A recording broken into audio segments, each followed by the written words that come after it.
there, this is Rose. Welcome to my kitchen. Today I'm making meat sauce. Now my hairdresser Gabby, her son, just absolutely loves, Evan loves my meat sauce. So I'll make it and freeze it and bring her bags of it for him. He likes to eat it with bread, which is what I like to do too, but I don't eat bread so much anymore. So let's put this down and show you what we're gonna do. Okay, so we're gonna start with some oopsie. Get that out of there. Okay, I'm going to coat the bottom of the pan with some olive oil, and I'm going to put in 1 chopped onion. This is a white onion. You could use a yellow onion, whatever it is, the flavor you like. And I'm going to put some garlic in, and that's a nice, this is a nice teaspoonful. I'm actually going to put 2 in. There we go.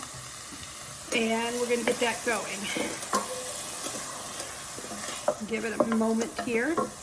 And let's talk about the ingredients that I'm going to be using. These are the tomatoes I like. Sometimes I use whole tomatoes, sometimes sauce. Today I'm using crushed tomatoes. What I like about them is, if you look at the ingredients, it says vine ripened crushed tomatoes. That's all that's in there. I like knowing what's in there. I don't want a lot of preservatives in my food. I've just really gone to a cleaner way of eating, I guess you could say. Now, here's the meat I'm using. I have here a pound of sweet Italian sausage and a pound of hamburger meat that's 85-15. And what that means is it's 15% fat. I want a little bit of fat. It gives food flavor, and I need that. So what else could you use? You could use ground chicken, ground turkey, chicken sausage.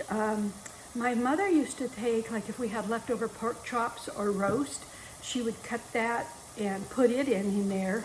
And boy, that gives a nice flavor. As a matter of fact, when I made it for Evan, when he came over, I used brisole, which is a thin cut of beef, and then you stuff it. I stuffed mine with herbs. You roll it and you cook it in the sauce, and that's the meat he got. I have made this version for him, and he likes it just as well. So, okay, I think those are done enough. I'm going to put the meat in. Let's go down here. And I'm going to break it up as it goes in. I want it to be small. I don't want big chunks. So here we go.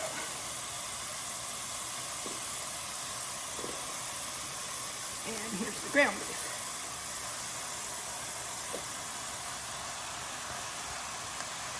Okay, there we go. I gotta wash my hands, be right back.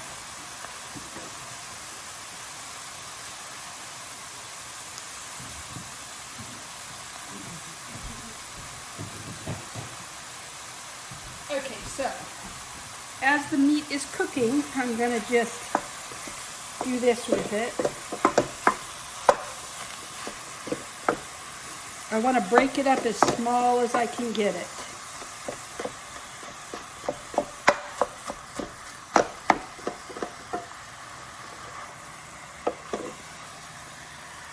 Let's see here.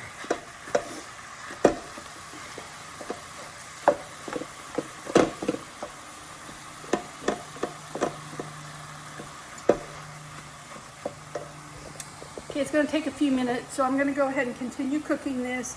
And then I'll turn the camera back on when it's ready to add more. Hi, welcome back. Let's show you what we've got here. The meat is, about 75% cooked through.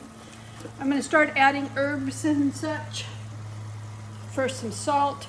Remember, my tomatoes had no salt in them, so I'm going to liberally salt this. Some pepper. And let's see, I've got parsley. To start with, I'm going to put a tablespoon of parsley. And a teaspoon of thyme. And a tablespoon of oregano. I need to rub this one through my hands. It's from my garden. I dried it and a little, needs to be broken up. So let's get that going. I like to put my herbs and spices in at this point, get it to cook a little bit and release some of those flavors and oils. Now, my secret to this dish, get it out. These are what I call pesto prep. They are olive oil and basil and garlic, all whirled up together in the food processor. And that allows me year round, oh, it has pine nuts too because it's pesto prep. That allows me to get fresh basil flavor year round. Those are gonna melt down as it cooks. So here we go. The meat's not 100%, it's probably 90%, but it's gonna keep cooking in the sauce. So let's add our tomatoes. We've got 2 cans of crushed tomatoes.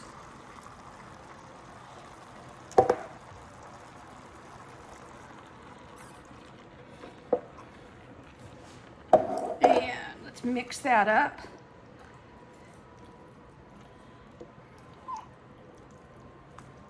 And I'll show you what I'm going to do over here. I got to add a little bit of water to this. So I'm going to pour water in here. And I'm going to get this and swirl it around. And then I'm going to put it in this one because I want all that tomato that's still stuck in that can in my sauce. There we go. And let's give this one a good stir up too. Okay. That in. And I'm going to turn this down a bit. Let's go back over. There's one more ingredient before we let it cook for a while. And that's tomato paste. This is what I use. I like these tubes. See, you do this. Give it a squirt. This goes back in the fridge and it stays good for a long time. So what I'm going to do now is let this cook for 45 minutes to an hour, and then I'm going to check it for seasoning, and I will turn the video back on at that point. Hi there, welcome back. It's time to give this a taste. Let's put this down. You can see this here, the green, that's where the pesto prep has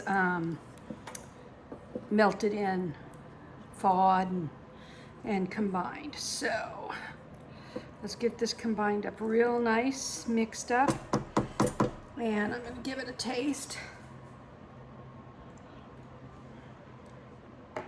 Nice. It needs more salt and pepper. At this point, I'm going to use this garlic. It's garlic powder. I don't want to add that chopped garlic when I don't saute it first. So let's put that in. I have some basil. I like basil a lot, so I'm going to add some. And I think just a tad bit more thyme, and it needed a good amount of oregano. So let's get that bubbling away for just a minute here. Look at that.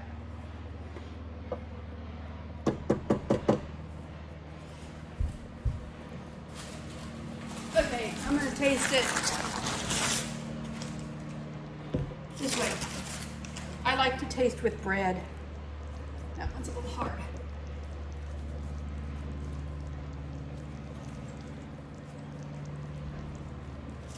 So I have a nice whole wheat Italian bread here, and I'm gonna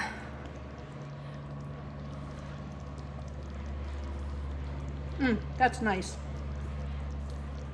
So the herbs you use are entirely up to you. I love garlic. I love basil. Excuse me. So I use a lot of it. If you don't like those as much, don't use as much. The other thing is, like when my husband was alive, he loved spicy food. He always wanted me to put red pepper flakes in sauce. So I usually did. Sometimes I'd make two because I wasn't in the mood for spicy.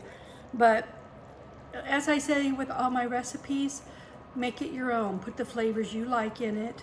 Enjoy. And what I will do with this is let it cook for probably another hour and taste it once more and adjust. But otherwise, this is my sauce. Have a great day. Happy cooking.